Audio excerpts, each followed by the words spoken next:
we left off with the Scottish Highlander kind of absurdity and the way that the Confederacy and people in the American South and kind of the Scots-Irish class that settled it. I remember you were saying they got all of the 17th century, puritanical stuff, but didn't get any of the 18th century Scottish Enlightenment. And then we were talking about the contradictions of them really being more descendants of Scottish lowlanders. So just kind of wondering what your thoughts were with that. Well, yeah, it's a very confused story. And it was confused in Scotland, too, because as I was describing when talking about James Macpherson, he realized he could get rich with a faked up Highland epic, but he wasn't trying to sell it to Highlanders because they didn't have any money. So he sort of took the material from them and the Irish, who were even more wretched, the most wretched of all, and sold it to the lowland Scots who wanted to identify with the Highland, with the ancient Highland tradition. That stuff gets very weird. I mean, the Japanese Imperial Army, when occupying China, had total contempt for contemporary China and in many cases adoration for ancient China, Tang China. So people pick their history in very confusing ways. And when it got to the US, it was even easier to sustain that confusion because you weren't anywhere near Scotland and you were only getting it through those Walter Scott novels, which had everything romanticized and mixed up. So that, a lot of Scottish people, as you were saying when we were talking about this, adopt the insignia of the Stuarts, the doomed Scottish dynasty that got the crown of England after Elizabeth died childless. And when that happened, you're taking on the identity of a dynasty that, first of all, was strongly tinged with Catholicism, which the people who came over and called themselves Scotch-Irish hated more than anyone in contemporary America can even imagine.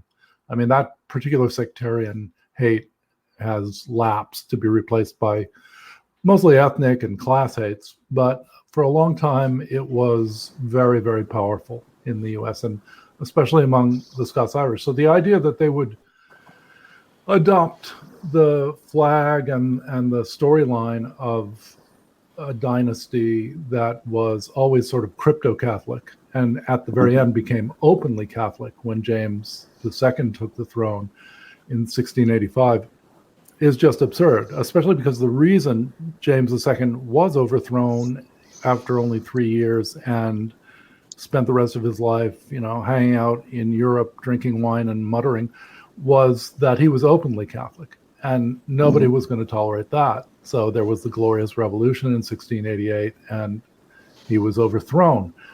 But the Scots-Irish in the U.S., as they were called, were actually people who'd fled from Scotland early, in part to get away from the Stuarts, and then moved to Northern Ireland, where they exacted their tender mercies on the mere Irish, who were the wrong ethnic group and the wrong religion. And then feeling cramped even there, they emigrated to the U.S., mostly to the southern U.S., because they didn't want to be part of the whole Puritan thing. That was like two crazy denominations of roughly the same creed, who couldn't stand each other, as you see with any strongly held creed. The little 1 millimeter splits spawn a great deal of hatred.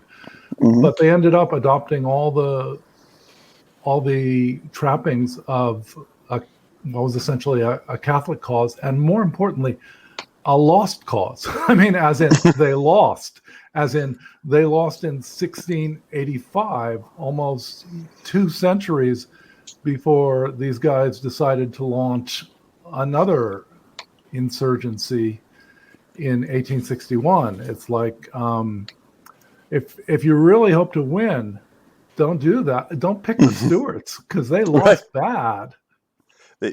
They really did, and it's something that they are the ones that are held up. I mean, I remember my granddad is obsessed with the Stuart Society. He actually sends me magazines that are published, and he found some ancestor in his genealogical research that dates back and to that, and wants to latch on, and just thinks of but you're right, it's losing. It just doesn't make any sense. But we've hit that pretty hard.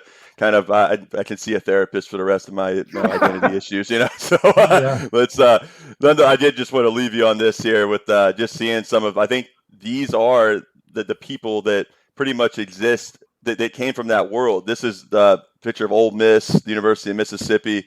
Now, still, they changed that flag. It was changed last year, but this whole scene called the Grove. These people fancy themselves as like the descendants, the posterity, the scions of the old Mississippi plantation elite. And you see they officially got rid of this guy, the colonel, who's an old Confederate who used to just prance around the sidelines, even into the 2000s. Really? Into the 2000s? Into the 2000s, right? And then they realized, we have been getting killed in recruiting.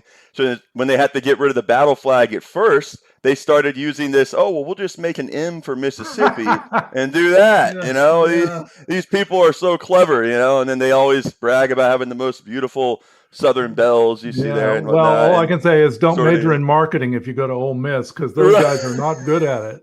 No, not exactly. So I'll stop sharing that. But I did want to get to, and people will be able to hear the audio on this, not the video. But I want to hear John's reaction to at least the introduction to this Al Davis versus the NFL 30 for 30 ESPN film involving about the relationship between he and Pete Rozelle. It was extremely insightful. We won't have time to get into all of it, but I recommend people check it out, especially if they're interested in this, because there's a lot in terms of the class stuff, in terms of if you're from Oakland and do this history, the stadium issues and Davis trying to get to Los Angeles, and it kind of I knew some of this stuff, but kind of put it all together. So we'll go ahead and play this here, and hopefully the audio you can hear this, just kind of see what you think here. Rivalries in sports history. Al Davis, the rebel who went against any form of authority in his quest to make his team the greatest team in the NFL. And then Pete Rozelle, the Madison Avenue schmoozer who built the NFL to be the greatest sport in America. We wanted Pete and Al, who are both deceased, to tell their own story. Enter deepfake, technology that can put the face of historical figures onto stand-ins. We use this technology not to invent what Pete Rozelle and Al Davis said, but to interpret what they would say if they were alive today.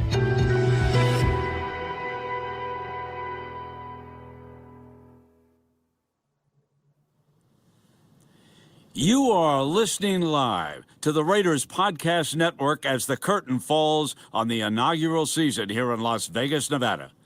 What a long, strange trip it's been for this franchise. And perhaps the strangest thing is that the Raiders are here in the first place.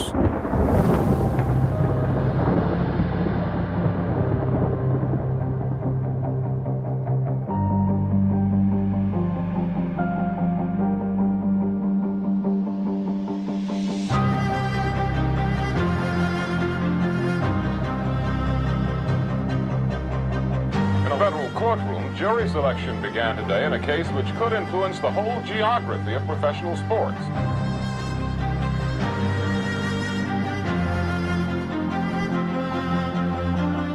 Oakland Raiders president Al Davis and NFL Commissioner Pete Rozelle are bitter enemies.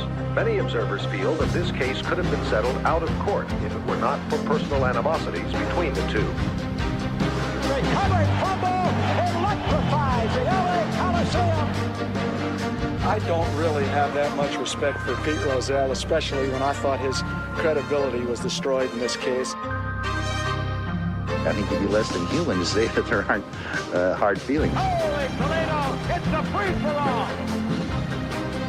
The feud between Rozelle and Davis has its parallel only in classical literature. Ahab and the Great White Whale.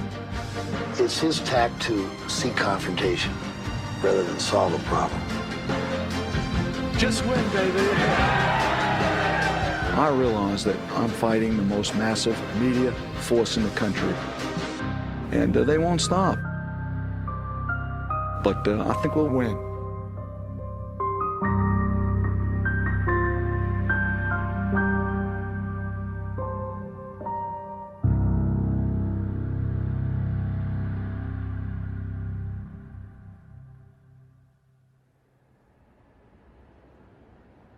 Listen, folks, all you have to do is look at the building. Some are calling the Death Star. Growing up in Brooklyn, glory, athletic glory was most important to me. When kids used to choose up when you were little, were you one of the first chosen or the last? Well, I'd like to think I was one of the guys choosing. I love football. It became a way of life to me. So we'll stop it there. I had to take myself off mute, but they framed it even with the Moby Dick reference there to the great white whale, and just seeing that they call it the Death Star, literally. I just kind of wonder how you feel seeing that stadium and all that, having grown up with the old Raiders, and is it a feeling of kind of revulsion, just sort of like indifference, or combination? No, it's more complicated than that, because nobody thought Al Davis was a nice guy. I mean, that was part of the whole Raiders myth.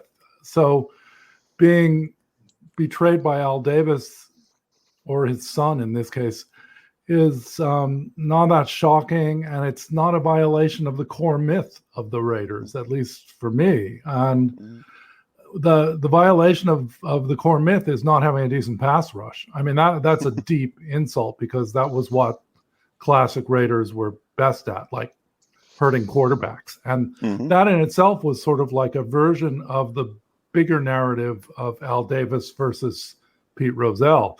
I mean, who was the quarterback of the NFL in managerial terms? It was obviously Pete Rozelle. And Al Davis played the role of one of these, mostly, defensive end. There wasn't as much blitzing in those days, as somebody who was probably doomed in private life and going to die early, but could crush the prom king easily. And so when he moved first to LA, I don't think anybody I knew much minded that. It was a Raiders thing to do. And besides, their logo and their myth took off globally in a way that it hadn't quite in Oakland, because Oakland's a small market.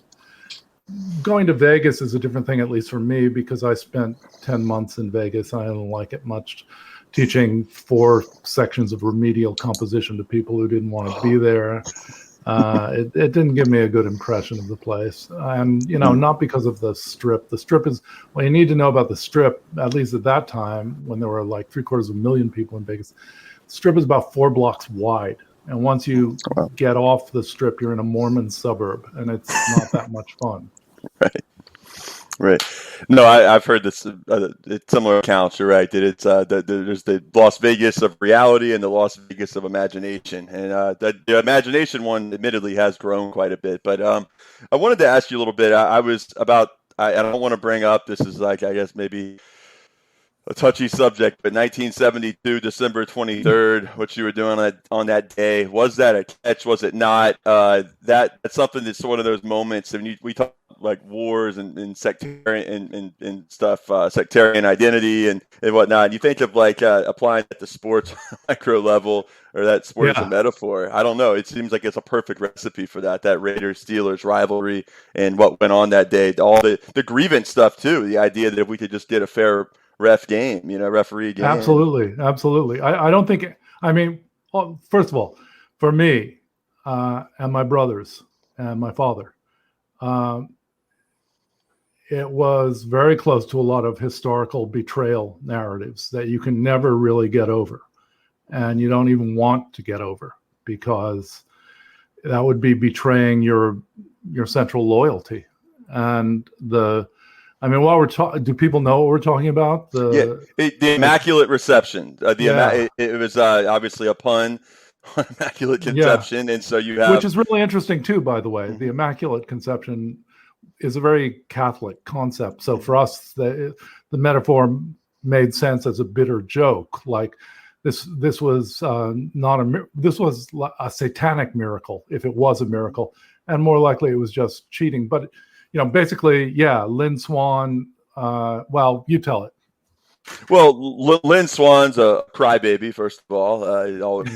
He was loathed by Raiders fans. He would complain, and the idea was that the Rooneys and their relationship with Pete Rozelle, and in Chuck Noll, what happened even after the fact, and this is, I think, relevant because it helps color the sort of tension, that he called George Atkinson a representative of the quote-unquote criminal element in society. Every element, very not very coded, thinly veiled, I think, racist type remark, really, especially, and just also enormously hypocritical when you think of Mean Joe Green and the way he played, and you think of the way that Jack Ham and Jack Lambert and the Steel LC Greenwood, those guys, they act as if it's just uniquely Atkinson and Tatum. I mean, those were some fearsome guys, but Atkinson made the hit. The thing was that in those days, if it hit a player, the receiving team's player first, and then it can't be immediately touched after that by another receiving team player. So it was just kind of a perfect hit. The ball ricocheted and backwards, and Franco Harris, the running back, was just kind of just jogging down the field, and just sort of like a miracle appears in front of you, and he grabbed it and took off for the end zone. But then they went on the phone. That's the thing John Madden always talks about, is like, if you didn't know it was a touchdown before the phone call, there was no instant replay allowed at the time. So who was he talking to, and what was said, and how did that lead him to then come out to the midfield and put his hands up for a touchdown, unless he talked to somebody in New York about that, and which would be Rozelle. Which would be Rozelle, right? So it fed back into the basic narrative. You're right. This has so many resonances with so many deep historical grievances. I mean, and it was deeply hypocritical. The idea that the Raiders played dirty is perfectly true, but the idea that nobody else in the NFL played dirty is just plain ridiculous. And I mean, they were taught to play dirty. You couldn't have won in those days without playing dirty. I mean, for one thing, it was a run-based game at that stage, and I mean, you would know better than I. I don't think you can play offensive line without holding at every play if you're doing a running game. There's varying degrees of it. I mean, the whole key is that you can hold, but if you keep your hands inside, but if your hands get outside and you're grabbing the shoulder pads or at visible area that aren't kind of inside the chest area, that's when you're going to get called every time. But you're right, I think those rules have been loosened since then. I think there was a deep hypocritical view that you just did not hold. And if you watched any game, you would know that wasn't true. But the Raiders were more public about it. They bragged about it. And even in the way this central historical fact, because it was like that, happened to Raiders fans, it was as if it had a special doom for us, because the Raiders defensive backfield was famous not for interceptions. That was later with Lester Hayes and stuff, maybe Willie Brown sometimes, but Atkinson and Tatum were not famous as interception guys. They were famous as hitters. And this happened because of a hard hit that knocked the ball into play again, or at least that's how they ruled it. So it was like that thing that they teach you in English 101, the tragic flaw that causes the doom to come upon you. Absolutely. That couldn't be a better example, I don't think. So I think we covered that. So I wanted to kind of ask you about a happier time and maybe what you were doing in the 1976 season that ended in January, I guess, 1977, with the Oakland Raiders finally overcoming all the backroom stuff with the NFL and the bad refereeing and winning that elusive first Super Bowl. I guess you would have been in your college years, I guess, as an undergrad, I would think, timing wise. I was an undergrad. They beat the Minnesota Vikings. Right. I was an undergrad commuting to Berkeley, spent most of my time, as I said, looking over Aviation Week and Space Technology, Armed Forces Journal, and the Raiders News. And that was pretty much it for me. And so I was still deeply, deeply invested in the Raiders, needless to say. And I don't think I ever doubted that the Raiders would win easily in the Super Bowl itself. The problem was always getting there. They would mess up somehow, mostly through what we saw as unfair penalties and their beloved and yet infuriating suicide wish, because they were always doing some damn thing to themselves. Stabler was also a factor in that. I mean, I know Mark Ames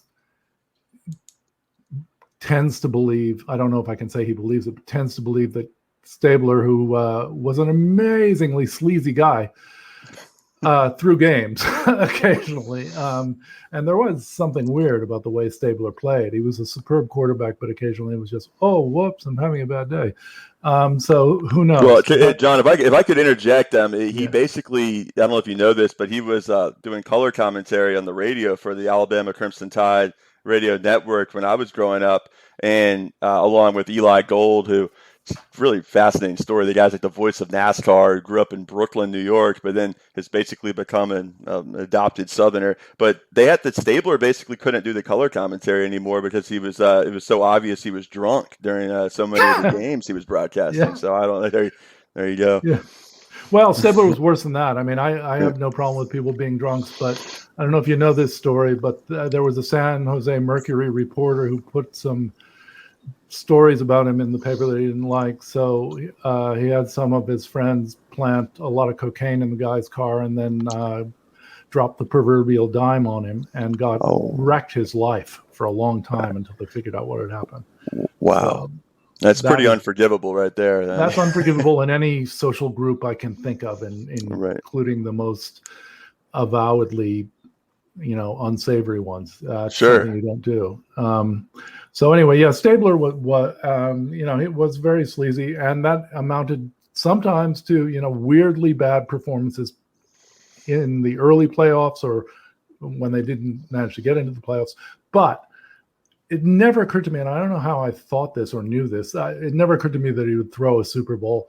And if he had, I think he would have been beaten to death by the rest of the team. So I knew they were going to win. I was too dumb to bet, but I just simply absolutely knew, because the Raiders, in my mind, and I may have been right, were just playing tougher than anybody else in the NFL at that point. And that's how the game played out. Like, they crippled Joe Theismann. They threw the Vikings offensive line around the field at will. And they just made them look like an older, tamer team, which fed into a lot of ideas of mine about what the East Coast was like, and Washington in particular. And it's like, now it's a level playing field. And I just remember, for once before this Super Bowl, I got almost as much Raiders coverage as I wanted. Remember, no internet. You can't just go online and get stuff.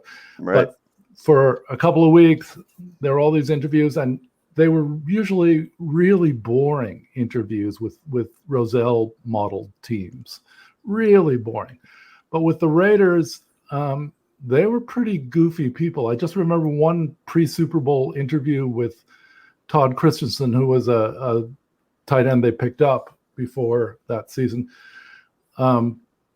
looking into his image in the faucet, where it's a concave surface, and he's looking nose first at this image, and he goes, "Whoa, I look like Barry Manilow." And then some other Raider says, I wonder what Barry Manilow looks like when he looks at himself in a faucet. And it was pretty good for NFL pattern. That's fantastic. Yeah, the look of that's a great story. It fits with the Raider mantra and whatnot perfectly. Yeah. I know that going on, there was they cover it pretty well in the film I watched this morning. But it was, you had the win in 1980, and they were kind of in the process of trying to move to Los Angeles, and that was, I guess, Tom Flores. And the irony there was that Kenny Stabler they had to beat his Houston Oilers team in the playoffs. And I guess Jim Plunkett came through there, the Stanford quarterback at the time, and then they won one with Marcus Allen too in Los Angeles. But the other grievance thing that really comes to my mind, it would have been, I guess maybe, obviously later, this would have been John Gruden's last year, the 2001 season, so the 9/11 season, which was crazy in its own right, but it gave birth to the beginning of the New England Patriots dynasty and Tom Brady, the Tuck Rule, the game, and it was where the Raiders had the game won. It was just over, and Brady had fumbled the ball. Raiders had recovered, but they had this bizarre rule, the NFL. If you haven't seen this, I kind of feel like it's worth maybe just showing you the clip, because it's just it fit in with all your Yeah. Let me explain first that I was in New Zealand for the 90s and the early 2000s. So I was finally out of the Raiders world at that point. So I don't know about this. All right. So it's in the complete snow here. And yeah, I'll just go ahead and play it. The people listening will be able to hear, and just behold. Blitz. Lost the football. It's on the ground. Covered by the Raiders. His college teammate, Charles Woodson, on the blitz. Tom Brady never sees him coming from the front side. So you see, they clearly ruled, Oakland ball. This was like, so this would have been January of 2002.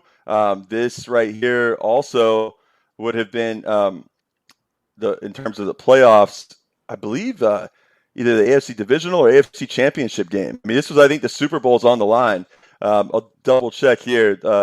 Tuck Rule game was either going to the Super Bowl divisional round. So whoever won was going to go to the AFC Championship. So here's the rest of it in less than a minute now. So yeah.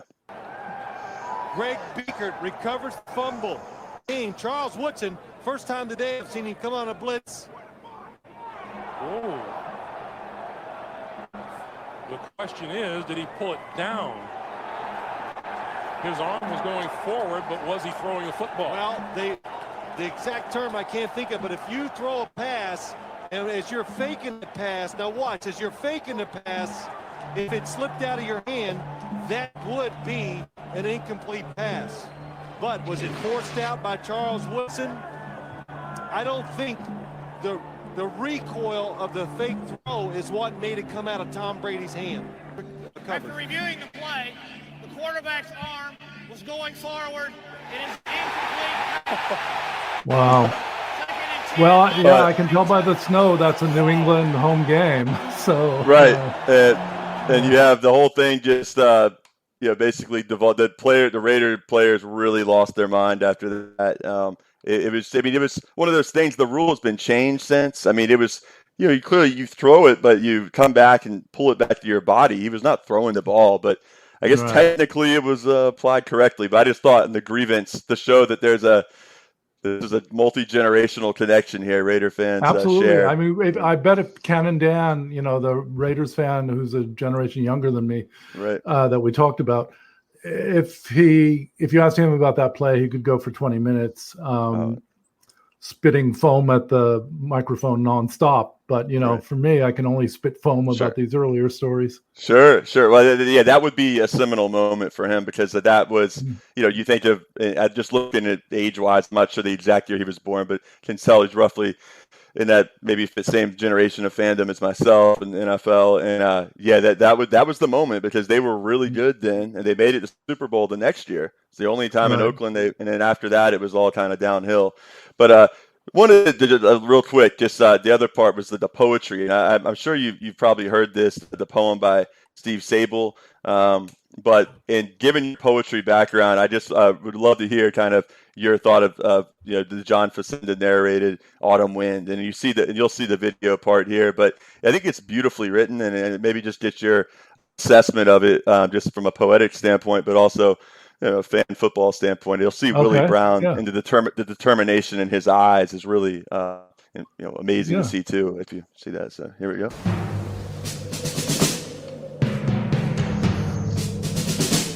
The autumn wind is a pirate, blustering in from sea. The rollicking song he sweeps along, swaggering boisterously. His face is weather-beaten. He wears a hooded sash, with a silver hat about his head, and a bristling black mustache. He growls as he storms the country, a villain big and bold. and the trees all shake and quiver and quake as he robs them of their gold. The autumn wind is a raider, pillaging just for fun. He'll knock you round and upside down and laugh when he's conquered and won. Yeah, that's pretty good. I didn't know it, but it's good. I guess they had to look for clips of guys wearing mustaches, but actually, now that I look at the old Raiders emblem, it's a very clean-shaven pirate wearing an early 1960s helmet. But yeah, that was pretty much the spirit of the thing. Knock you down for fun. Yeah. Because there was always a sense that the Raiders weren't playing for money as much as for the love of destruction. Right. Just the classic pillagers and rape. Yeah. What Channing, I guess, don't want to make I was about to say something I shouldn't, but nonetheless, it's just the whole, they would have fit in pretty well with the old Norsemen and Vikings of old. But let's see. Well, I mean, the one quote, there's a Howie Long quote that I really loved at the time, which was, they asked him what he felt like when he got drafted by the Raiders, and he said, "Oh, that was the legalization of Howie." Yeah, he got the you really feel like you could be yourself. You're uninhibited, right? And that's something that you won't feel, I guess, if you play for the old blue blood New York Giants or a number of those other more stuff-eater Cowboys, of course, or the Washington franchise, and that was the last to integrate, mind you. But I found this piece here because we talked about Hunter S. Thompson. This is from the East Bay Times. Oakland took its lumps from Thompson, and there were a couple of passages in here I thought would just be interesting to get your reaction to here, because it really ties into everything we've been. This was, I guess, published right after his suicide in 2005.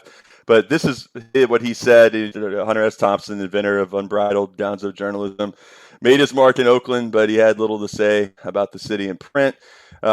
He said he cared even less for the Oakland-based Hells Angels Motorcycle Club, the subject of Hells Angels, the 1966 book that first brought him national acclaim. He also dumped on the Raiders and Al Davis, but this is the quote here. It goes, quote from Thompson: "Berkeley is right next door to Oakland, with nothing between them but a line on the map and a few street signs. But in many ways, they are as different as Manhattan and the Bronx.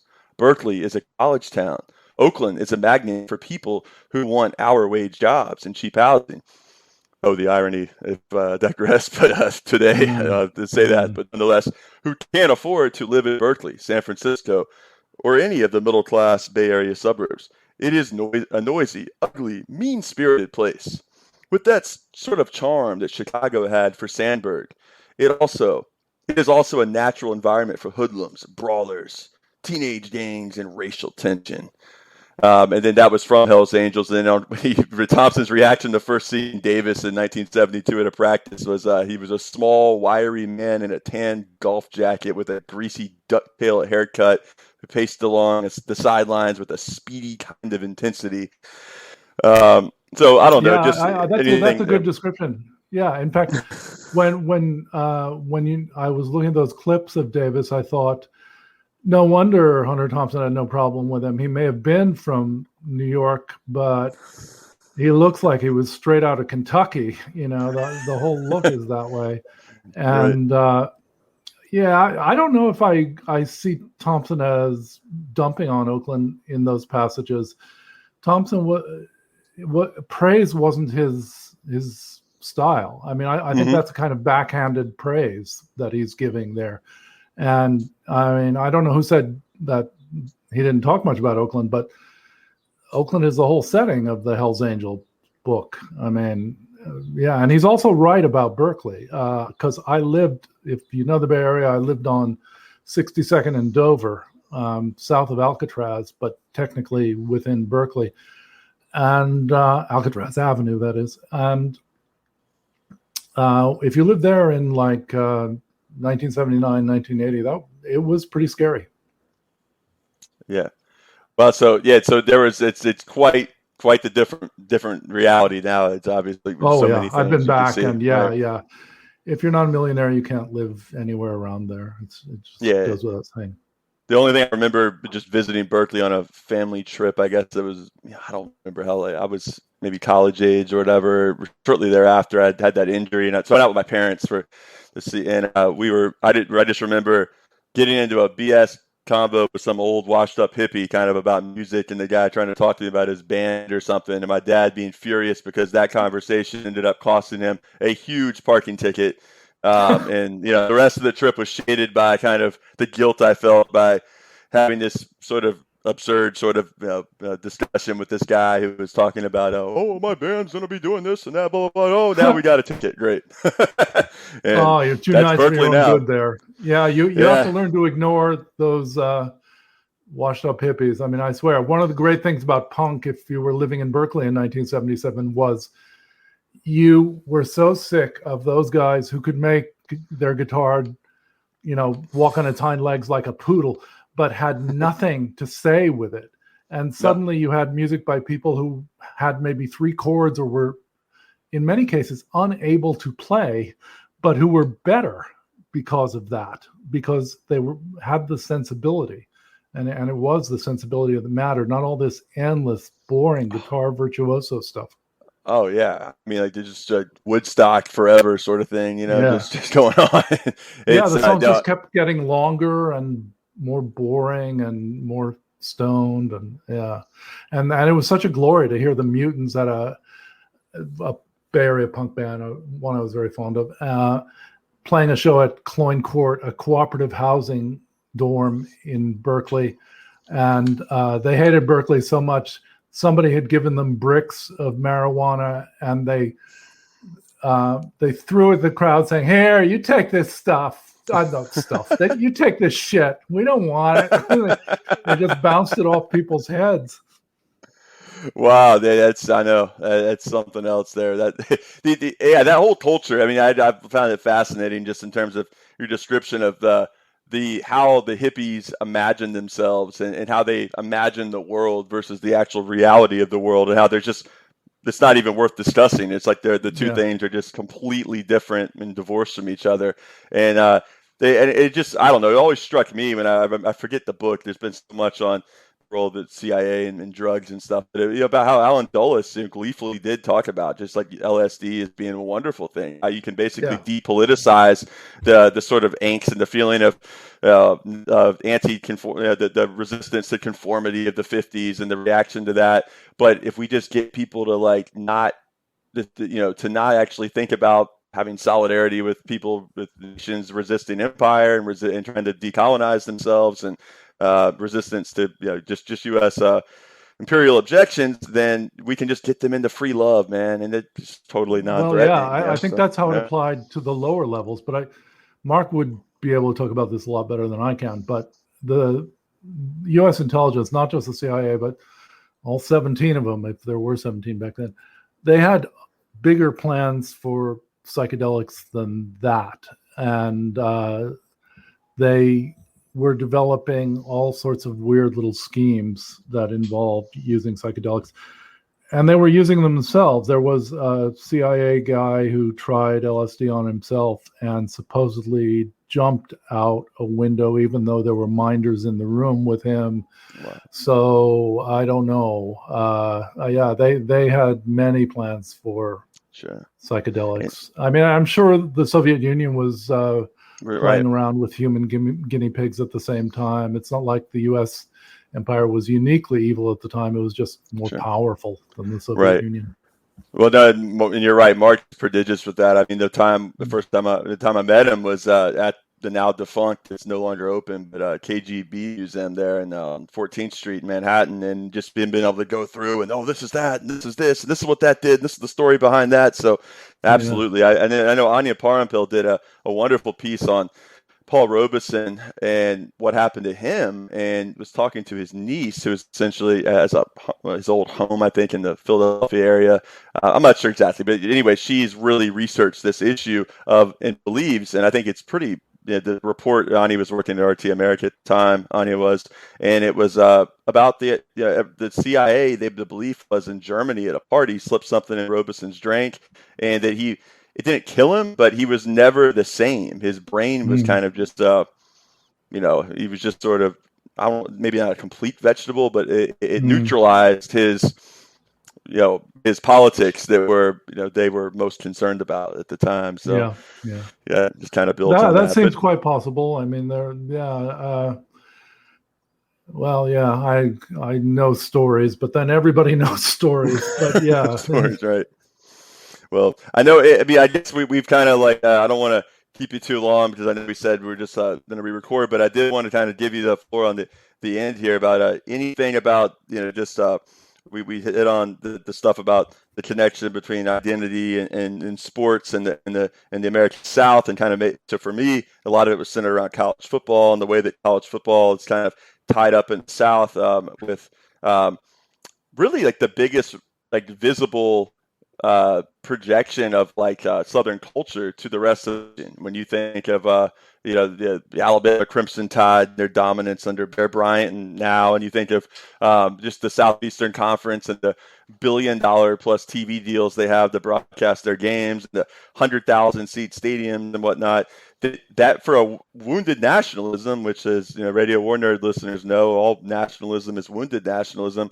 The American football gave them something in the 20th century to kind of latch onto and really help kind of like and reimagine that. You think about when I always would hear from older Southerners too, whenever it would be bowl game season and you'd have the Southern teams playing a team from the Big Ten or whatever, that they're thinking about it in terms of reimagining, that Pickett's charge or something, Well, there's that famous line from Faulkner that every Southern boy, by which he meant every white, and particularly upper class Southern boy, has a moment where he believes it's still, July 3rd, 1863, right, and the charge might still succeed.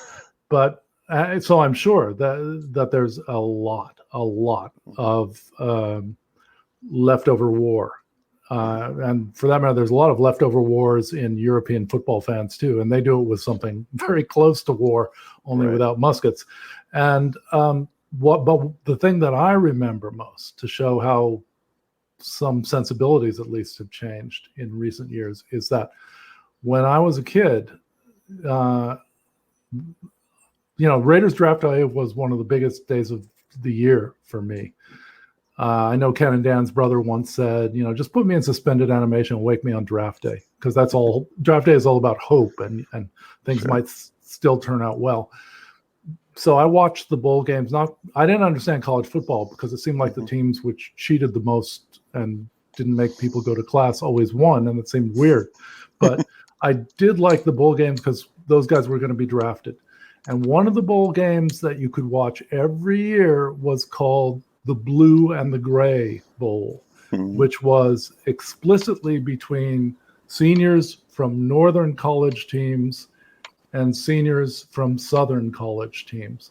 So you actually had a football game that was like Gettysburg in terms of, 3 downs or you have to punt.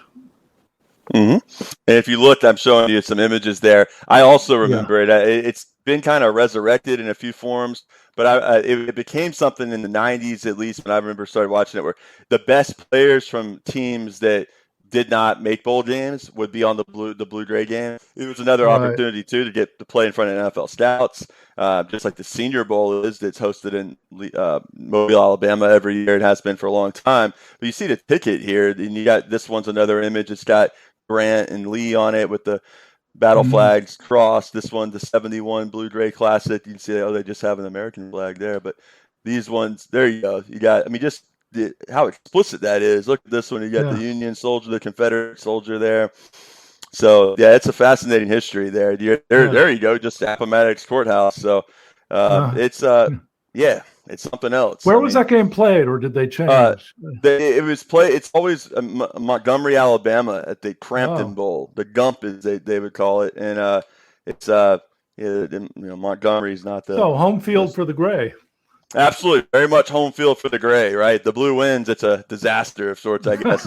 You see, there's these wonderful young ladies there with their little Confederate majorette costumes, I guess. But that's anyways, it's something else. I mean, there's when you tangle that though, it's not just I feel like random and just sort of like, oh, it's silly and absurd. I mean, these are these kind of attachments and these sort of emotions that and the misunderstanding of history that I was talking to you about last time was, I think we talked the day before I spoke at the meeting the next day about the renaming of Robert E. Lee High School, and it got even crazier. I mean, while I was there, it really you had speakers. I almost, like, before we go, but I think you might enjoy this, like hearing. Let's see, what was it? And this would be the last thing here, but and then also just anything about the Raiders too. But close with. But let me get this up. It was because I forgot that was right after we talked. And the reason I'm doing this is to really hit on the whole idea of how it's not just benign to misunderstand history. This idea that it's just something for, it's a bunch of pedantic stuff, and we have people, it's not that important. You just need to learn practical skills. Well, it's precisely this kind of ignorance is what has allowed groups like the United Daughters of the Confederacy, going back to the late 1800s, to indoctrinate generations of people. And what I feel like we're reckoning with now is having the reality like pushed to these people's faces. And when something has defined their identity for so long, the resistance to like that leads to a sort of psychosis, and what you will see here in these comments and here for those of you listening. I think this, I know, and we got to wrap here shortly, but this is something that I think you're going to find just bizarre and but also fascinating. And the decision will be made in June, by the way. Right. They're going to actually they passed the buck. They're going to have people vote on it, and it's like, so alumni like my father, my brother, and people that live in the district get 2 votes, and I don't think that's a passing the buck sort of thing, but that's neither here nor there. So that's what the school board's going to do. So we'll see what happens. But this is what CNN actually picked this up. It got so crazy because of the remarks that were being made. So here he goes.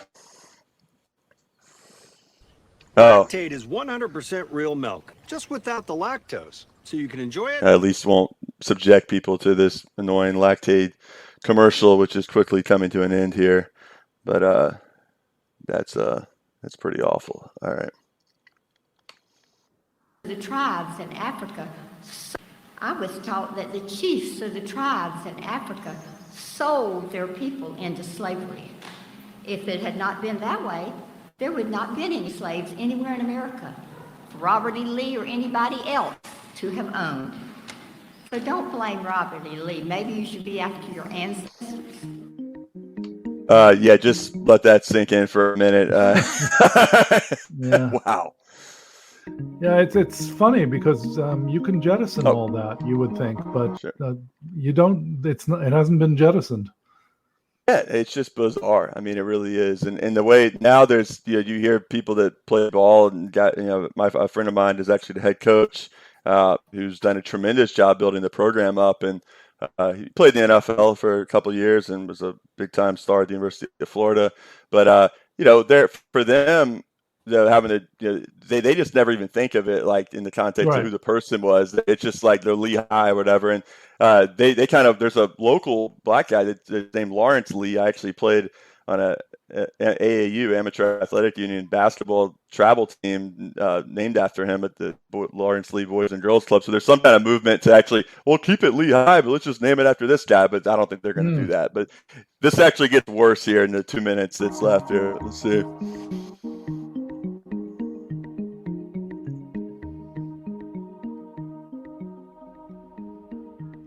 That's Warren Jones there, the chairman of the school board. Communism slowly destroys a nation by removing all icons, such as Aunt Jemima Space from Pancake Mix, Civil War statues, other things like historical school names. I mean, you guys should be a cast for The Simpsons or something, right? I mean, well, I was thinking there. Beavis and Butthead. He sort of has Beavis that Paul Anderson voice. You're right. That would be better. That would be better. Yeah. Oh, such a communism slowly destroys a nation. Yeah. Oh, my Aunt Jemima's face all pancake mix. Yeah. And then here comes the old Jesus and slavery stuff to close it out here. Yeah. I don't know why they have to.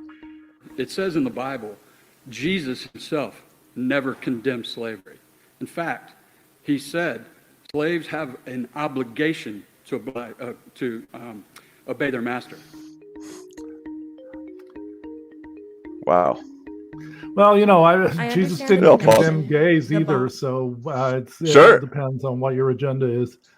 Absolutely. So, anyways, with that, I think that we've gone over a little bit, but I think we pretty much hit on most all this. I mean, I think the stuff about poetry and how poetry used to be. I think I'm glad I played that poem actually that Steve Sable wrote, because it shows how poetry can be and has for the vast majority of human history, really, with the exception of the last 100 years, been about glorifying war, been about glorifying sacrifice, glorifying the idea of that, and doing something that's that transcends your own life. It still is. People just, when they talk about poetry now, they're thinking of like the universities of the Anglo world, and that's a tiny percentage of human population.